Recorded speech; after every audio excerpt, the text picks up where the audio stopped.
Why don't we start by looking at this clip? Not a very popular clip. It's from CBS News from January of 2017. Mike Pence promises rapid repeal of Obamacare. All right, let's check this bad boy out. I was there until the end. Nice notes. Yeah, I did. Thank you, Mr. Speaker. Thank you to the Speaker and to the leadership for the warm welcome today at the House Republican Conference. I'll be meeting later today with members of the Senate at their weekly luncheon. And this is a day that our message is very simple. On behalf of the President-elect. All right, warning. It's going to take him a couple minutes to get to the point, but he gets there, okay? So bear with us. And on behalf of all the leadership, that we are 16 days away from the end of business as usual in Washington, D.C. Yeah! Today our message is very simple. Working with the leadership here in the House and in the Senate. We're going to be in the promise-keeping business. Yeah, promise. We're going to keep promises. President-elect campaigned all across this country. Yeah, he's talking about Trump. Odd that he just keeps referring to him as the president-elect. He gave voice to the frustrations and the aspirations of I guess maybe he foresaw that he would only be able to use that concept in this context. The American people. He laid out an agenda to make America great again. Last time he would be able to use that concept in this context. And my message on his behalf today before this conference and before members of the Senate is that we intend to keep those promises. Yeah, we're keeping our promises, guys. That begins with assembling a government and the energetic effort through the course of this transition to build a cabinet that will be able to implement that agenda. Speaks for itself. It'll literally begin on day one. Before the end of the day, we do anticipate that the President-elect will be in the Oval Office taking action to both repeal executive orders and also set into motion through executive action policies to implement promises that were made on the campaign trail. Promises. Working with the Congress. We're keeping our promises. We're going to have that classic three-part agenda that the President-elect talked about so often on the campaign trail. Jobs, jobs, jobs. Yeah! The focus is going to be from day one. And to work with the Congress, and you heard about the efforts this week, to begin to roll back the onerous regulations that have been stifling growth in the American economy and stifling jobs and opportunities. We're going to be working with the Congress over the course of the first several months to construct the kind of tax reform for businesses and individuals that will unleash the bound-up. Now, in all fairness, he did get that job. Well done. Well done. Energy in the American economy. We're going to keep our promises to end illegal immigration, build a wall. We'll have an infrastructure bill. We'll invest in rebuilding our military as our Commander-in-Chief marshals strategies with our military commanders to hunt down and destroy ISIS. But the first order of business. First order of business is to repeal and replace Obamacare. Yeah! And that was our message today and will be our message on Capitol Hill. First order of business is the repeal. Did he say repeal and replace of Obamacare? Let's hear that again. But the first order of business. First order. Is to repeal and replace Obamacare. Yeah! And that was our message today. And so that was, what? Again, 2017, 6 years ago. We're going to keep our promises. Now fast forward to these, because for those who have not been paying attention, Trump only lasted one term and did not repeal Obamacare. You absolutely suck! So now we're here. It's 2023. Mike Pence is now running for president of the United States. He's in these Republican debates. And in the second one, he was asked about Obamacare. By the way, this is Fox News hosting and moderating this debate. This isn't like some left-wing mainstream media network looking for their little gotchas, playing unfair, playing their dirty tricks. This is Fox News. $5 billion. Just last month, Vice President Pence, You said if elected, you would repeal all Obamacare mandates. However, you also made that same promise in 2016. Oops. And at that time, Trump-Pence had congressional majorities for at least the first 2 years, and you did not deliver on that promise. So Obamacare, right now, it is more popular than ever. Look at Mike Pence. Doesn't he look confident? It looks like he's like, oh, they're lobbing me this softball. You wait. You guys remember when all the Republicans were all bent out of shape about Obamacare? And they were promising to repeal it, get rid of it, get out of here. And look at Mike Pence. You know what he's thinking to himself? He's like, oh, I got this. Please, give me that softball. I'm going to knock this out of the park like you won't believe. I might throw my old boss under the bus for not being proactive enough about repealing the Affordable Care Act. Look at Mike Pence. Look at that look in his eyes. This is a man of confidence. He's about to show America what's what. Let's go. Why should Americans trust you if you become president to fix that, or is Obamacare here to stay? Ooh, is it here to stay? Well, first, let me speak to the mass shootings issue, and then Oh, yeah, he wanted to pivot back to what they were talking about previously, because he had I'll answer that question. It's an important one. he had some talking points he wanted to get through. Look, I'm someone that believes that justice delayed is justice denied. And as a father of three, as the grandfather of three beautiful little girls, I am sick and tired of these mass shootings happening in the United States of America. And if I'm president of the United States, I'm going to go to the Congress of the United States, and we're going to pass a federal expedited death penalty for anyone involved in a mass shooting so that they will meet their fate in months, not years. It is unconscionable that the Parkland shooter, Ron, is actually going to spend the rest of his life behind bars in Florida. That's not justice. We have to mete out justice and send a message to these would-be killers that you are not going to live out your days behind bars. You're going to meet justice in this But system. does that mean Obamacare is here to stay? Uh-oh. Well, thank you for reiterating the question, because I'd love to answer. Yeah, I totally forgot about it. Whoa, oops. But look, You got I 30 think it's one of the choices here. You know, my former running mate, Donald Trump, actually has a plan to start to consolidate more power in Washington, D.C., consolidate more power in the executive You're going to repeal it or not, Mike? Huh? branch. If I'm president of the United States, it's my intention to make the federal government smaller by returning to the states those resources and programs that are rightfully theirs. That's not a fucking answer. Under the 10th Amendment of the Constitution. That means all Obamacare funding, all housing funding, all HHS funding, all of it goes back to the states. Yeah, we're just going to give it back to the states. We'll shut down the Federal Department of Education. I mean, it worked with Mitt Romney in Massachusetts. Well, let's let the states do the Obamacare. Yeah, what a message. Will allow states to innovate. We're going to revive federalism in America, and states are going to help bring America. All right, and I want to be clear about something. When reacting to these debates, the point of this is not to like pick a favorite and analyze and who I think is the best, because right now, from what I can tell, like, unfortunately, it doesn't matter. No matter what these goofballs say on national television, it looks like Trump just keeps getting more. You know, again, it's early, so maybe this could change, but none of these candidates seem to be able to, whatever they say, whatever they do,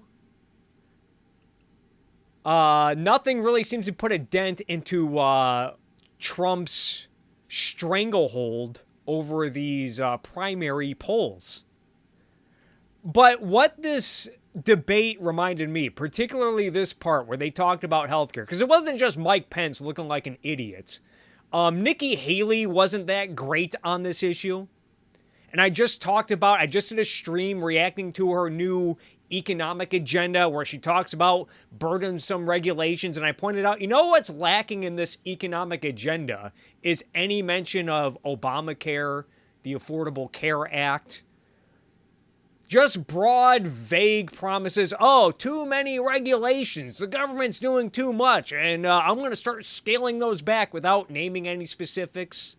Without walking the American people through how these regulations are costly and how rolling them back will be great for consumers, why it's also morally just, it's good economics, and it's the right fucking thing to do.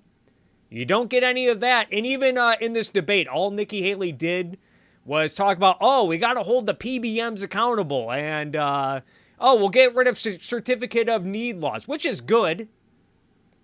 I've talked before about certificate of need laws and their pernicious impacts on healthcare pricing and quality of care and whatnot.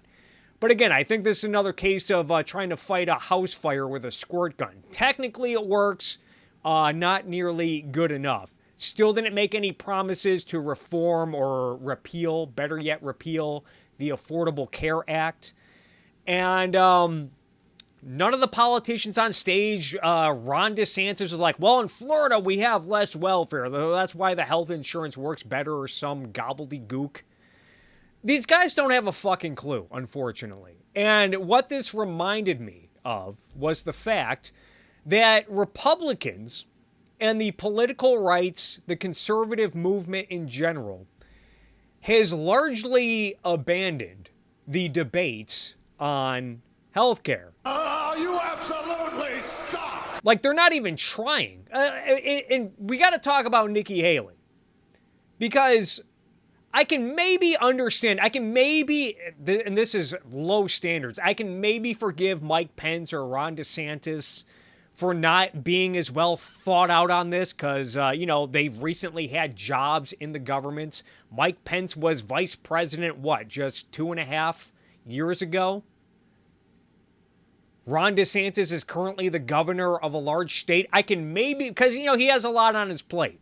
He's too busy shuffling chairs over in Reedy Creek to really put together a coherent economic agenda regarding healthcare reform. But Nikki Haley, she has not had a political position in 4 or 5 years. She hasn't been governor of South Carolina since 2017. When she took a position with the Trump administration, it was for the United Nations, and she left that job, I think, in December of 2018. So she's had like 4 or 5 years to figure this shit out, and this is the best she can go. Oh, we'll get rid of certificate of... Okay, again, good. But it's fighting a fire with a squirt gun. Not to mention, a lot of these politicians, a lot of these candidates, presumably, from what I can tell, they have paid staff, advisors, that cook up some of these good quotes, these good quips, and these zingers that they can throw out when they're on national television in hopes of getting that viral clip moment. Getting that girl boss moment. And none of these guys were prepared for the Obamacare question. No one could come up with something like, oh, you know what we need to do is we need to stop calling it Obamacare and remind Americans that what it's really called is the Affordable Care Act. Now, let me ask you, America, has health care and insurance been more affordable for you for the last 10 years?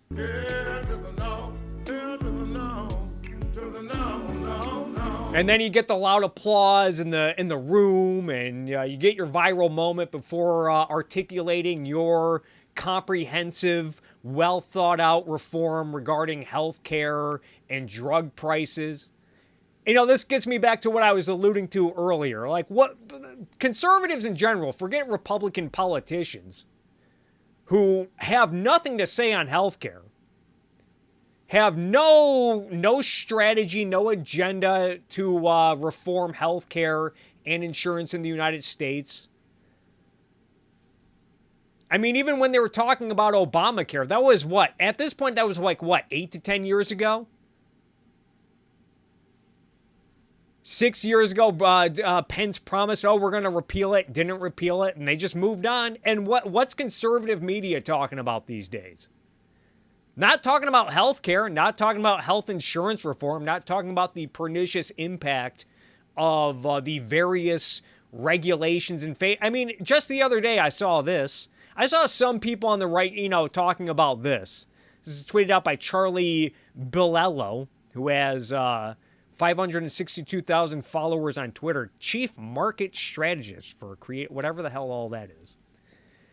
But he tweeted this out, a chart from the Kaiser Family Foundation, it looks like. Although I could not find the exact source for this. I found this article, but even this doesn't really show the chart. But, it shows how ever since 2000, back in 2000, total premiums for the average annual family was around $6,000 when you combine worker and employer contributions.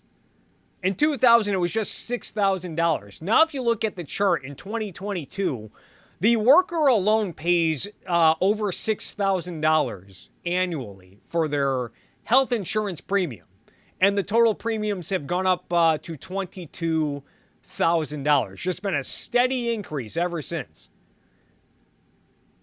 Now, can you blame a lot of that on Obamacare? I'm pretty sure you can. Pretty sure you can articulate. I've done it before, showing how various regulations with the Affordable Care Act drove up drug prices and insurance prices and whatnot. Then again, repealing the Affordable Care Act is not going far enough. But again, this is something that conservatives don't even think about. Too busy making all of their videos about boycotting Bud Light and the newest Disney animated movie. Too busy going to watch Barbie and combing through that movie with a fine-tooth comb to decide whether or not it's woke or whether or not it's secretly conservative or whatever. The Daily Wire guys were squabbling about that for 2 weeks this summer. When's the last time you saw anything about on the Daily Wire talking about healthcare reform from a free market perspective? Because usually, even when they talk about healthcare and health insurance, they're demonizing big pharma.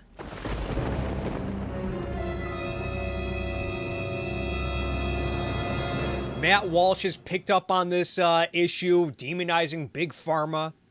Not a big fan. Clueless Candace Owens thinks that big pharma is a greater evil than Vladimir Putin. Oh, you absolutely suck! All they talk about is culture wars and Disney movies and going back to church. And, it's hard to even blame them because, as my buddy Stephen Michael Davis demonstrated in a recent video, citing me, that's what gets the clicks. That's what gets the views. That's what presumably pays the bills over at the Daily Weasel. Compare two different videos that Ben Shapiro put up on the same day. One was about how China is putting spy bases in Cuba. Real shit that Americans need to start worrying about, that politicians need to start thinking about what we're going to do about communist China putting spy bases in Cuba. Compare that to another video Ben Shapiro put up on the same day about what's-her-face?